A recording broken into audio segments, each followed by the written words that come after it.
Hi, I'm Captain David Wiseman. I'm part of the 2012 Walking with the Wounded Everest Summit team. Hopefully in a month or so we'll be standing on top of the world. But right now we've just arrived at Everest Basecamp after a 10-day trek through some great scenery, through ever-changing terrain, up through the Khumbu Valley and finally to our goal here after 10 days of trekking.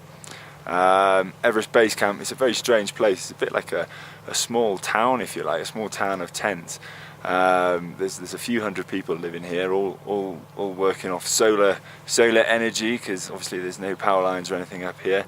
There's no sort of services which can remove your rubbish or anything. So everything that comes in or goes out has to be carried in by yak or by person. So although it's quite a bit of a hub of activity, it goes at its own pace. So it's a pretty barren, cold place up here. As you can see over my shoulder, there's frozen sort of like ponds and lakes all around the place. We're actually standing on a glacier at the moment, which is moving very, very slowly, and it's covered with this thin layer of rock, which makes it look a bit like a moonscape, if you like. Over my shoulder, you can see some green tents, which is where we live. We've each got our own tent, so you can make that into your own little home, if you like, which essentially it is for the next 7 weeks.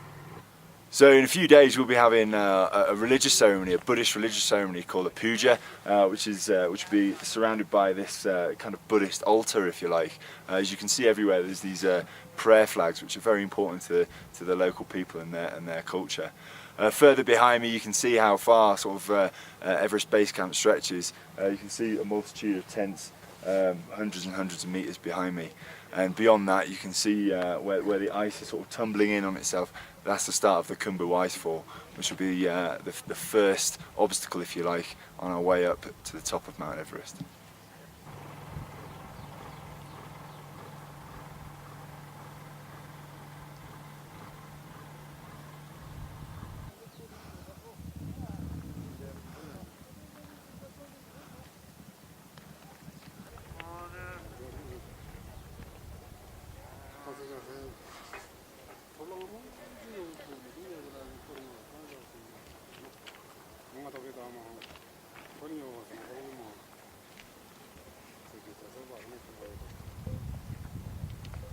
ese no es por el